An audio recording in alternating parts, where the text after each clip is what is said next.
ಮೋದಿ ಅವರ 3.0 ಸರ್ಕಾರದಲ್ಲಿ ಯಾರಿಗೆಲ್ಲ ಸ್ಥಾನಮಾನ ಸಿಗುತ್ತೆ ಅನ್ನೋ ಪ್ರಶ್ನೆಗೆ ನಿನ್ನೆ ಕುತೂಹಲಕ್ಕೆ ಉತ್ತರ ಸಿಕ್ಬಿಟ್ಟಿದೆ. ಇನ್ನು ಪ್ರಮಾಣ ವಚನ ಸ್ವೀಕಾರದ ಬೆನ್ನಲ್ಲೇ ಖಾತೆ ಹಂಚಿಕೆಯ ಸರ್ಕಸ್ ಅನ್ನ ಎನ್ಡಿಎ ಮಾಡಬೇಕಾಗಿದೆ. ಕುತೂಹಲ ಮೂಡಿಸ್ತಾ ಇದೆ ನೂತನ ಸಚಿವರಿಗೆ ಖಾತೆ ಹಂಚಿಕೆಯ ವಿಚಾರ.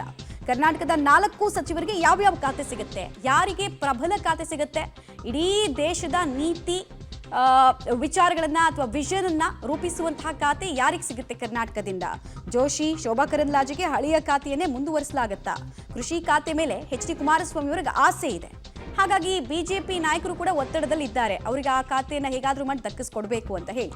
ಸಂಜೆ 5ಕ್ಕೆ ಮೊದಲ ಕ್ಯಾಬಿನೆಟ್ ಮೀಟಿಂಗ್ ನಡೀಲಿಕ್ಕಿದೆ. ಸೊ ಈ ಕ್ಯಾಬಿನೆಟ್ ಮೀಟಿಂಗ್ನ ಅಜೆಂಡಾ ಹಾಗೂ ಖಾತೆಗಳ ಹಂಚಿಕೆ ವಿಚಾರದಲ್ಲಿ ಮೋದಿ ಸರ್ಕಾರ ಹಾಗೂ ಮೋದಿ ಟೀಮ್ನ ನಿಲುವುಗಳು ಏನು ಅನ್ನೋದು ಗೊತ್ತಾಗ್ಬಿಡುತ್ತೆ. ಮೋದಿ ನಯ ಕ್ಯಾಬಿನೆಟ್ನಲ್ಲಿ ಯಾರಿಗೆಲ್ಲ ಸ್ಥಾನ ಸಿಕ್ಕಿದೆ ಅನ್ನೋದನ್ನ ನೀವು ಗಮನಿಸ್ತಾ ಇದ್ದೀರಾ. ಮೋದಿ ನಿವಾಸದಲ್ಲಿ ಮೊದಲ ಸಂಪುಟ ಸಭೆ ನಡೆಯುತ್ತೆ. ಸೊ ಏನಾಗುತ್ತೆ, ಯಾರಿಗೆ ಪ್ರಬಲ ಖಾತೆ ಸಿಗುತ್ತೆ, ಯಾರು ಇನ್ನಷ್ಟು ಪವರ್ಫುಲ್ ಆಗಿ ಕಾಣಿಸ್ತಾರೆ ಅನ್ನೋದು ಕುತೂಹಲ. ರಾಜ್ಯದಲ್ಲಿ ಕುಮಾರಸ್ವಾಮಿ ಅವರು ಮತ್ತಷ್ಟು ಪವರ್ಫುಲ್ ಆಗ್ತಾ ಇದ್ದಾರಾ ಅನ್ನೋ ಕುತೂಹಲ ಕೂಡ ಮೂಡ್ತಾ ಇದೆ. ಕಾರಣ ಅವರನ್ನ ಬಿಜೆಪಿಗರು ನಡೆಸ್ಕೊಳ್ತಾ ಇರುವಂತಹ ರೀತಿ ಹಾಗೂ ಇಡೀ ಚುನಾವಣಾ ಫಲಿತಾಂಶದಲ್ಲಿ ಕುಮಾರಸ್ವಾಮಿಯವರ ಪಕ್ಷ ಬಿಜೆಪಿಗೆ ಕೊಟ್ಟಂತಹ ಲಾಭ. ಮೈತ್ರಿಯಲ್ಲೂ HDKನೇ ಹೆಡ್ ಮಾಸ್ಟರ್. HDK ಬಲವೃದ್ಧಿಯಿಂದ ದೋಸ್ತಿಗೂ ಡೋಸು, ಸ್ವಂತ ಪಕ್ಷಕ್ಕೂ ಕೂಡ ಚೈತನ್ಯ. ಹಳೆ ಮೈಸೂರಿನಲ್ಲಿ ಇನ್ಮುಂದೆ ಹೊಸ ಆಟ ಶುರುವಾಗುತ್ತಾ? HDK versus Siddu DK political picture ಇನ್ನೂ ಬಾಕಿ ಇದೆಯಾ? ರಾಜ್ಯದಲ್ಲಿ ಕುಮಾರಸ್ವಾಮಿ ಮತ್ತಷ್ಟು ಪವರ್ಫುಲ್ ಆಗ್ತಾ ಇದ್ದಾರೆ. ಸೆಂಟ್ರಲ್ ಅಲ್ಲಂತೂ ಅವ್ರು ಎಷ್ಟು ಪವರ್ಫುಲ್ ಅನ್ನೋದಕ್ಕೆ ನಿನ್ನೆ ಒಂದು ಸಣ್ಣ ಎಕ್ಸಾಂಪಲ್ ನಮಗೆ ಅವ್ರು ಓಟ್ ತಗೊಂಡಿದ್ದು ಯಾರ ನಂತರ ಅಂತ. ಶಿವರಾಜ್ ಸಿಂಗ್ ಚೌಹಾಣ್ ಅವರು ಮೋದಿ ಅವರ ಸಮಕಾಲನವರು, ಅವ್ರ ನಂತರ ಇವರು ಓಟ್ ತಗೊಂಡಿದ್ದು. ಎಷ್ಟು ಪ್ರಾಶಸ್ತ್ಯ ಸಿಗ್ತಾ ಇದೆ ಸೆಂಟ್ರಲ್ ಅಲ್ಲಿ ಅನ್ನೋದಕ್ಕೆ ಇದೊಂದು ಎಕ್ಸಾಂಪಲ್. ರಾಜ್ಯದಲ್ಲೂ ಅಷ್ಟೇ ಪವರ್ಫುಲ್ ಆಗ್ತಾ ಇದ್ದಾರೆ HD ಕುಮಾರಸ್ವಾಮಿ ಅವರು. ಹಾಗೂ ದೀರ್ಘಕಾಲದಲ್ಲಿ ಈ ಮೈತ್ರಿಯನ್ನ ಮುಂದುವರಿಸಬೇಕು ಅನ್ನೋದ್ರಲ್ಲಿ ಕುಮಾರಸ್ವಾಮಿಯವರ ಪಾತ್ರ ನಿರ್ಣಾಯಕ ಆಗುತ್ತೆ. ಹೀಗಾಗಿ ರಾಜ್ಯದಲ್ಲೂ ಕೂಡ ಅವರು ಬಹಳಷ್ಟು ಪವರ್ಫುಲ್ ಸಿಚುವೇಶನ್ಗೆ ಪ್ಯಾರಲಲ್ ಪವರ್ಫುಲ್ ಸೆಂಟರ್ ಆಗಿ HD ಕುಮಾರಸ್ವಾಮಿ ಅವರು ಮತ್ತೊಮ್ಮೆ ಒಂದೇ ವರ್ಷದ ರಾಜಕೀಯ ಅವಧಿಯಲ್ಲಿ ಹೊರಹೊಮ್ಮತಾ ಇರುವುದು ಸ್ಪಷ್ಟವಾಗ್ತಾ ಇದೆ. ಹಳೆ ಮೈಸೂರಿನ ಒಕ್ಕಲಿಗ ನಾಯಕತ್ವದ ಓಟದಲ್ಲಂತೂ ಸದ್ಯಕ್ಕೆ ಫ್ರಂಟ್ ರನ್ನರ್ ಆಗಿ ಕುಮಾರಸ್ವಾಮಿ ಅವರು ಕಾಣಿಸ್ತಾ ಇದ್ದಾರೆ. ಒಕ್ಕಲಿಗ ಕೋಟೆಯಲ್ಲಿ ಲಾಸ್ಟ್ ಟೈಮ್ 5ರಿಂದ 8% ವೋಟ್ ಏನು ಶಿಫ್ಟ್ ಆಗಿತ್ತು, ಅದು ರೀಟೇನ್ ಆಗಿದೆ ಅನ್ನೋದು ದಳಪತಿಗಳು ನೆಮ್ಮದಿಯ ನಿಟ್ಟುಸಿರು ಬಿಡುವಂತೆ ಮಾಡಿದೆ. ಓಲ್ಡ್ ಮೈಸೂರು ಕ್ಷೇತ್ರದಲ್ಲಿ ಬಿಜೆಪಿ ಹಾಗೂ JDSನ ಸಂಪೂರ್ಣ ಮೈತ್ರಿಯ ಲಾಭ ಆಗಿದೆ. ಪಾರಮ್ಯವನ್ನ ಈ ಮೂಲಕ ಮೆರೆದಿದ್ದಾರೆ ಹಾಗೂ ಕಾಂಗ್ರೆಸ್ಗೆ ಥ್ರೆಟ್ ಆಗ್ತೀವ್ ನಾವು ಅನ್ನೋದನ್ನು ಪ್ರೂವ್ ಮಾಡಿದ್ದಾರೆ. ನೋಡಿ, ರಿಸಲ್ಟ್ನಲ್ಲೇ ಅದು ನಮಗೆ ಗೊತ್ತಾಗಿದೆ. 11 ಕ್ಷೇತ್ರಗಳ ಪೈಕಿ 9ರಲ್ಲಿ ದೋಸ್ತಿಗಳು ಜಯ ಗಳಿಸಿದ್ರೆ ಕಾಂಗ್ರೆಸ್ ಗೆದ್ದಿದ್ದು ಕೇವಲ ಚಾಮರಾಜನಗರ ಮತ್ತು ಹಾಸನ ಮಾತ್ರ, 2ರಲ್ಲಿ ಮಾತ್ರ. JDS ಬಲದಿಂದ ಹಳೆ ಮೈಸೂರಿನ 7ರಲ್ಲೂ ಕೂಡ ಕೇಸರಿ ಪಡೆ ರಾಕಿಂಗ್ ಆಗಿದೆ. ಪರಿಣಾಮ ಹಳೆ ಮೈಸೂರು ಭಾಗದಲ್ಲಿ ಕುಮಾರಸ್ವಾಮಿಯವರ ಬಲ ಕೂಡ ವೃದ್ಧಿಯಾಗಿದೆ. ಅವರ ಬೇರುಗಳು ಇನ್ನಷ್ಟು ಬೇರೂರ್ತಾ ಇರೋದು ಸ್ಪಷ್ಟ ಆಗ್ತಾ ಇದೆ. ಒಕ್ಕಲಿಗ ಕೋಟೆ ಮೇಲೆ ಮತ್ತೆ ಸಂಪೂರ್ಣವಾಗಿ HD ಕುಮಾರಸ್ವಾಮಿಯವರು ಹತೋಟಿಯನ್ನು ಸಾಧಿಸಿದ್ದಾರೆ. ಅವರ ವೋಟ್ ಬ್ಯಾಂಕು ರೀಟೇನ್ ಆಗಿದೆ, ಇನ್ನೂ ಜಾಸ್ತಿ ಆಗಿದೆ ಅನ್ನೋದು ಖುಷಿ ವಿಚಾರ. ಈಗ HD ಕುಮಾರಸ್ವಾಮಿಯವರ ಮುಡಿಗೆ ಕೇಂದ್ರದ ಸಚಿವ ಪಟ್ಟ, ಮತ್ತಷ್ಟು ದಳಪತಿಗಳು ಈ ಮೂಲಕ ಸ್ಟ್ರಾಂಗ್ ಆಗಿದ್ದಾರೆ. ಅಲ್ಲಿಗೆ ರಾಜ್ಯದಲ್ಲಿ ಮತ್ತಷ್ಟು ಪವರ್ಫುಲ್ ಆಗ್ತಾ ಇದ್ದಾರೆ HD ಕುಮಾರಸ್ವಾಮಿಯವರು ಲೆಕ್ಕಾಚಾರ ಕೂಡ ಸದ್ಯಕ್ಕೆ ರಾಜ್ಯ ರಾಜಕೀಯ ಪಂಡಿತರಲ್ಲೂ ಕೂಡ ಇದ್ದೇ ಇದೆ. ವಿಶ್ಲೇಷಣೆಗಳು ಇದೇ ರೀತಿ ಕೇಳಿ ಬರ್ತದೆ. ಫಿನಿಕ್ಸ್ ರೀತಿ JDS ಕಾಣಿಸ್ತಾ ಇದೆ. ಮೈತ್ರಿಯಲ್ಲೂ ಕೂಡ ಅಷ್ಟೇ ಕುಮಾರಸ್ವಾಮಿಯವರ ಮಾತಿಗೆ ಹಾಗೂ ಅವರ ಎಫಿಷಿಯನ್ಸಿಗೆ ಪ್ರಾಧಾನ್ಯತೆ ಕೊಡೋ ಕೆಲಸ ಆಗ್ತಾ ಇದೆ.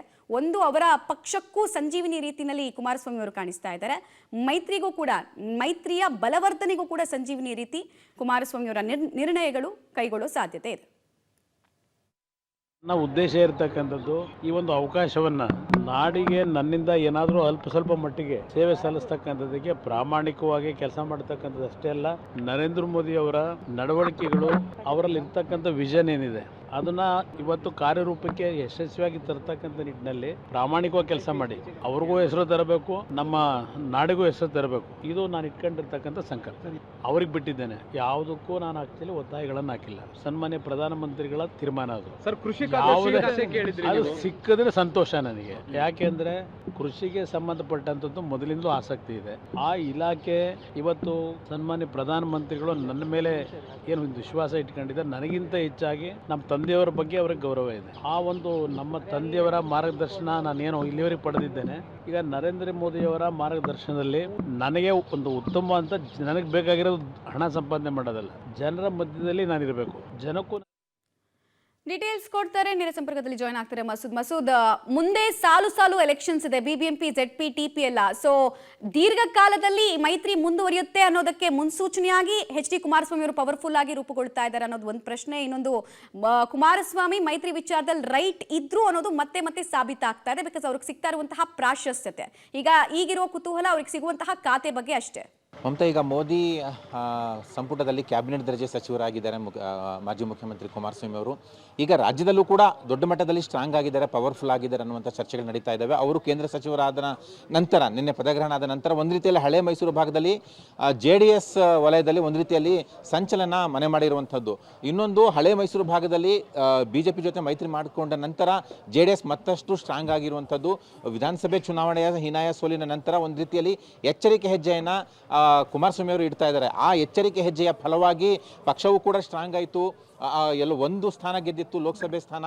ಈಗ 2 ಸ್ಥಾನ ಗೆದ್ದಿದೆ, 3ರಲ್ಲಿ ಮಾತ್ರ ಸ್ಪರ್ಧೆ ಮಾಡಿತ್ತು, 2 ಸ್ಥಾನ ಗೆದ್ದಿದ್ದಾರೆ. ಜೊತೆಗೆ ಅವರು ಕೂಡ ಸ್ಪರ್ಧೆ ಮಾಡಿ ಗೆದ್ದಿದ್ದಾರೆ. ಈಗ ಕೇಂದ್ರದ ಸಚಿವರು ಕೂಡ ಆಗಿದ್ದಾರೆ. ಒಂದು ರೀತಿಯಲ್ಲಿ ಈಗ ಎಲ್ಲವೂ ಕೂಡ ಪಕ್ಷಕ್ಕೆ ಪೂರಕವಾದಂತಹ ಬೆಳವಣಿಗೆಗಳು ಆಗ್ತಾ ಇದ್ದಾವೆ ಅನ್ನುವಂಥ ಚರ್ಚೆಗಳು ಕೂಡ ನಡೀತಾ ಇರುವಂಥದ್ದು.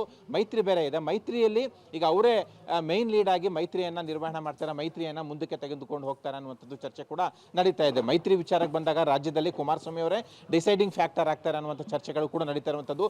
ಮೈತ್ರಿಗೆ ಸಂಬಂಧಪಟ್ಟ ಏನೇ ತೀರ್ಮಾನ ಆದರೂ ಕೂಡ ಮಾಜಿ ಮುಖ್ಯಮಂತ್ರಿ ಹಾಗೂ ಕೇಂದ್ರದ ಸಚಿವರಾಗಿರುವಂಥ ಕುಮಾರಸ್ವಾಮಿ ಅವರೇ ತೆಗೆದುಕೊಳ್ತಾರೆ ಅನ್ನುವಂಥ ಚರ್ಚೆಗಳು ಕೂಡ ನಡೀತಾ ಇದೆ. ಒಂದು ರೀತಿಯಲ್ಲಿ ಎಲ್ಲೋ ಒಂದು ಕಡೆ ರಾಜ್ಯ BJP ನಾಯಕರು ಕುಮಾರಸ್ವಾಮಿ ಮುಂದೆ ಡಲ್ ಆಗಿದ್ದಾರೆ ಅನ್ನುವಂಥ ಚರ್ಚೆಗಳು ಕೂಡ ನಡೀತಾ ಇರುವಂಥದ್ದು.